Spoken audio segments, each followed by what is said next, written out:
हर साल लाखों students India भर में अपनी जिंदगी के सबसे क्रूशियल एग्जाम्स में से एक जेईई मेंस के लिए तैयार होते हैं। यह एग्जाम सिर्फ नॉलेज का टेस्ट नहीं है, बल्कि परसिवियरेंस, डेडिकेशन और रेजिलियंस का भी टेस्ट है। कई महीने, कभी-कभी सालों की तैयारी इसी एक एग्जाम में लग जाती है, जिसमें स्टूडेंट्स रात रात भर पढ़ाई करते हैं, कोचिंग क्लासेस जाते हैं और अनगिनत मॉक टेस्ट सॉल्व करते हैं।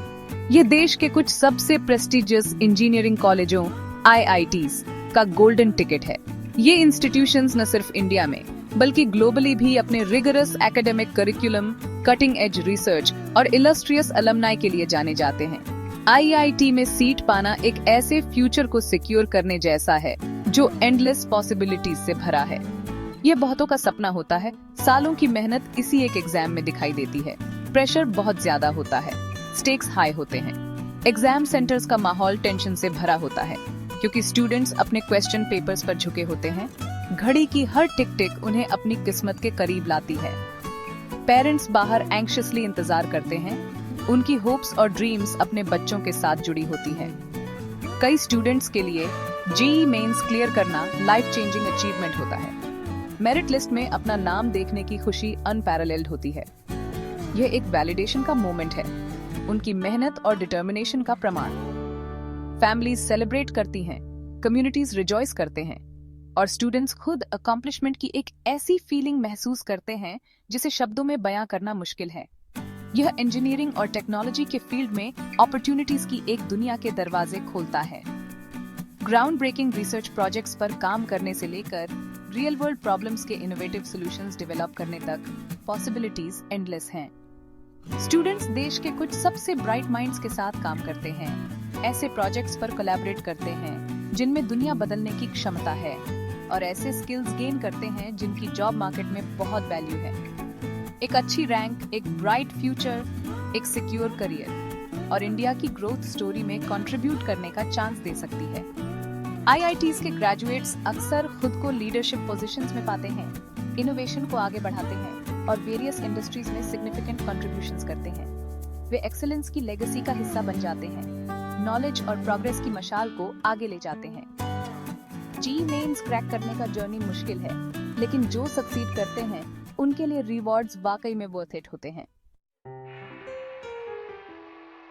एग्जामिनेशन हॉल का शांत माहौल उस समय टूट गया जब कर्नाटका के एक जेईई मेंस सेंटर में टेक्निकल ग्लिचेस ने अपना बदसूरत रूप दिखाया। सिस्टम्स क्रैश हो गए, सर्वर्स रिस्पॉन्ड नहीं कर रहे थे। स्टूडेंट्स जो महीनों से इस क्रूशियल एग्जाम की तैयारी कर रहे थे, शॉक और डिसबिलीफ में थे। एग्जाम के दिनों तक हफ्तों से जो एंटिसिपेशन और एंजाइटी बनी थी, अब उसकी जगह फ्रस्ट्रेशन और कंफ्यूजन ने ले ली थी।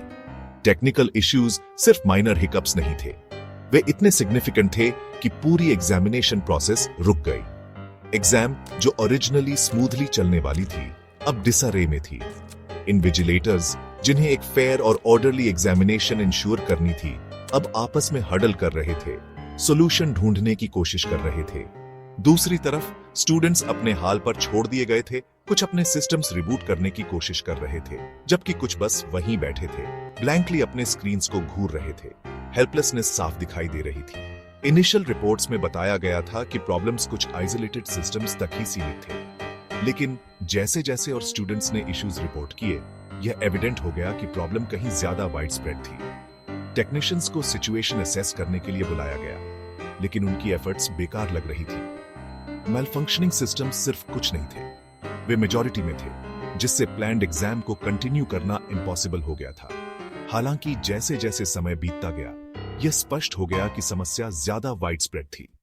इन्विजिलेटर्स ने ऑर्डर मेंटेन करने की कोशिश की, लेकिन इश्यूज फेस कर रहे स्टूडेंट्स की शेयर नंबर ने इसे एक डॉन्टिंग टास्क बना दिया। एग्जाम हॉल, जिसे क्वाइट कंसंट्रेशन की जगह होना चाहिए था, अब फ्रस्ट्रेशन और कंफ्यूजन की आवाजों से भर गया था। स्टूडेंट्स एक दूसरे से बात करते दिख रहे थे, ये समझने की कोशिश कर रहे थे कि क्या दूसरे भी सेम इश्यूज फेस कर रहे हैं। स्टूडेंट्स जिन्होंने महीनों तक डिलिजेंटली प्रिपेयर किया था, अब स्ट्रैंडेड थे, उनकी मेहनत बेकार सी लग रही थी। प्रिपरेशन के महीनों में जो स्ट्रेस और एंजाइटी बिल्डअप हुई थी, अब सिचुएशन की अनसर्टेनिटी ने उसे और बढ़ा दिया था। कुछ स्टूडेंट्स अपनी नोट्स पलटते दिख रहे थे, किसी मिरेकल की उम्मीद में, जबकि कुछ बस वहीं बैठे थे। घड़ी देख रहे थे, सोच रहे थे कि क्या उन्हें खुद को प्रूव करने का दूसरा चांस मिलेगा। एग्जाम सेंटर का सीन केओस और कंफ्यूजन से भरा था। स्टूडेंट्स खड़े होते दिख रहे थे, इन्विजिलेटर्स का अटेंशन पाने की कोशिश कर रहे थे, जो पहले से ही सिचुएशन से ओवरवेल्म थे।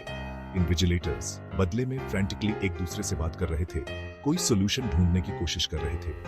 पूरी एग्जामिनेशन प्रोसेस ठप हो गई थी और कोई इमीडिएट रेजोल्यूशन नजर नहीं आ रहा था। स्टूडेंट्स विजिबली शेकन और डिस्ट्रेस्ड इन्विजिलेटर्स के नोटिस में इश्यू लाने की कोशिश कर रहे थे। कुछ ने अपने हाथ उठाए असिस्टेंस की उम्मीद में, जबकि कुछ इन्विजिलेटर्स के पास गए अपनी प्रेडिकमेंट एक्सप्लेन करने की कोशिश कर रहे थे। हालांकि इन्विजिलेटर्स भी उतने ही हेल्पलेस थे, कोई कॉन्क्रीट सॉल्यूशंस देने में अनेबल। स्टूडेंट्स में फ्रस्ट्रेशन बढ़ रही थी और एटमॉस्फेयर इंक्रीजिंगली टेंस होता जा रहा था। बाहर एंग्शियसली वेट कर रहे पेरेंट्स गुस्से में थे, आंसर्स और स्विफ्ट रेजोल्यूशन की डिमांड कर रहे थे। उन्होंने एग्जामिनेशन अथॉरिटीज को एक फेयर और स्मूथ एग्जाम कंडक्ट करने की रिस्पॉन्सिबिलिटी सौंपी थी और अब वे ऑर्गेनाइजर्स की कॉम्पिटेंस पर सवाल उठा रहे थे। पेरेंट्स जो अपने बच्चों के एग्जाम खत्म होने का पेशेंटली वेट कर रहे थे, अब एक दूसरे से बात करते, अपनी फ्रस्ट्रेशन और कंसर्न एक्सप्रेस करते दिख रहे थे। पूरी सिचुएशन टेक्नोलॉजी पर हेविली रिलाई करने के चैलेंजेस और अनसर्टेनिटीज की स्टार्क रिमाइंडर थी।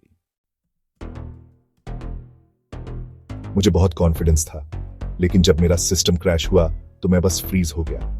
मेरी सारी हार्डवर्क, सारे सैक्रिफाइसेस, ऐसा लगा जैसे सब बेकार हो गया। हम समझते हैं कि टेक्निकल ग्लिचेस हो सकते हैं, लेकिन यह जीई मेंस है। हमारा पूरा फ्यूचर इसी एग्जाम पर डिपेंड करता है। जब ऐसा कुछ होता है तो हम कैसे काम रह सकते हैं? हमने कोचिंग क्लासेस, स्टडी मटेरियल्स, सब पर बहुत पैसे खर्च किए हैं और अब किसी टेक्निकल फॉल्ट की वजह से उसका फ्यूचर स्टेक पर है। ये फेयर नहीं है। जैसे ही टेक्निकल डिसरप्शंस की खबर फैली, नेशनल टेस्टिंग एजेंसी या एनटीए, जो जेईई मेंस कंडक्ट करने के लिए रिस्पॉन्सिबल बॉडी है, एक्शन में आ गई। डिसरप्शंस जो कर्नाटका सेंटर पर हुई ने कई स्टूडेंट्स को कंफ्यूजन और डिस्ट्रेस में छोड़ दिया। एनटीए अपने स्विफ्ट और डिसाइसिव एक्शंस के लिए जानी जाती है, ने best course of action determine करने के लिए इमीडिएटली सिचुएशन असेस करना शुरू कर दिया। कर्नाटका सेंटर पर स्टूडेंट्स द्वारा फेस किए गए टेक्निकल इश्यूज को एक्नॉलेज करते हुए एक प्रेस रिलीज जारी की गई। डॉक्यूमेंट में डिसरप्शंस की नेचर को डिटेल किया गया, जिसमें सर्वर क्रैशेस और कनेक्टिविटी प्रॉब्लम्स शामिल थीं, जिन्होंने स्टूडेंट्स को अपने एग्जाम्स कंप्लीट करने से रोका। एनटीए अफेक्टेड कैंडिडेट्स को हुई इनकन्वीनियंस के लिए रिग्रेट करती है। अपने स्टेटमेंट में उन्होंने डीप रिग्रेट एक्सप्रेस किया और पब्लिक को अश्योर किया कि वे सिचुएशन को रेक्टिफाई करने के लिए सभी जरूरी स्टेप्स ले रहे हैं। ऑर्गेनाइजेशन ने स्टूडेंट्स वेलफेयर और एग्जामिनेशन प्रोसेस की इंटेग्रिटी के प्रति अपनी कमिटमेंट पर जोर दिया। हम सभी के लिए एक फेयर और ट्रांसपेरेंट एग्जामिनेशन प्रोसेस इंश्योर करने के लिए कमिटेड है। एनटीए ने फेयरनेस और ट्रांसपेरेंसी के हाईएस्ट स्टैंडर्ड्स मेंटेन करने के प्रति अपने डेडिकेशन को हाईलाइट किया, यह इंश्योर करते हुए कि टेक्निकल इश्यूज के कारण किसी भी स्टूडेंट को डिसएडवांटेज नहीं होगा। अनप्रेसिडेंटेड टेक्निकल डिफिकल्टीज के मद्देनजर 114 अफेक्टेड कैंडिडेट्स के लिए जेईई मेंस एग्जाम रिस्केड्यूल की जाएगी। न्यू डेट्स जल्द ही अनाउंस की जाएंगी और एनटीए ने अश्योर किया कि रिस्केड्यूल्ड एग्जाम्स स्मूथली कंडक्ट किए जाएंगे, जिसमें एनी फर्दर डिसरप्शंस को रोकने के लिए सभी जरूरी प्रिकॉशंस लिए जाएंगे। एनटीए के प्रॉम्प्ट रिस्पॉन्स का हालांकि कई लोगों ने स्वागत किया। अफेक्टेड स्टूडेंट्स द्वारा एक्सपीरियंस की गई एंजाइटी और स्ट्रेस को कम करने के लिए कुछ नहीं किया। उनमें से कई लोगों ने एग्जाम के लिए एक्सटेंसिवली प्रिपेयर किया था और अनएक्सपेक्टेड टेक्निकल इश्यूज ने पहले से ही चैलेंजिंग सिचुएशन में स्ट्रेस और अनसर्टेनिटी की एक एक्स्ट्रा लेयर ऐड कर दी। हालांकि रिस्केड्यूलिंग ने होप की एक ग्लिमर दी, लेकिन इसका मतलब उन लोगों के लिए एडिशनल प्रेशर और अनसर्टेनिटी भी था जिन्हें फिर से इस ऑर्डियल से गुजरना पड़ा। स्टूडेंट्स को अब अपनी प्रिपरेशन स्ट्रैटेजीज रीओरिएंट करनी थी, अपने स्ट्रेस लेवल्स मैनेज करने थे और सेटबैक्स के बावजूद फोकस्ड रहना था। एनटीए ने अपनी तरफ से अफेक्टेड कैंडिडेट्स को सभी नेसेसरी सपोर्ट प्रोवाइड करने का प्रॉमिस किया, ये इंश्योर करते हुए कि रिस्केड्यूल्ड एग्जाम्स में उन्हें अपनी एबिलिटीज का बेस्ट परफॉर्म करने का फेयर चांस मिले।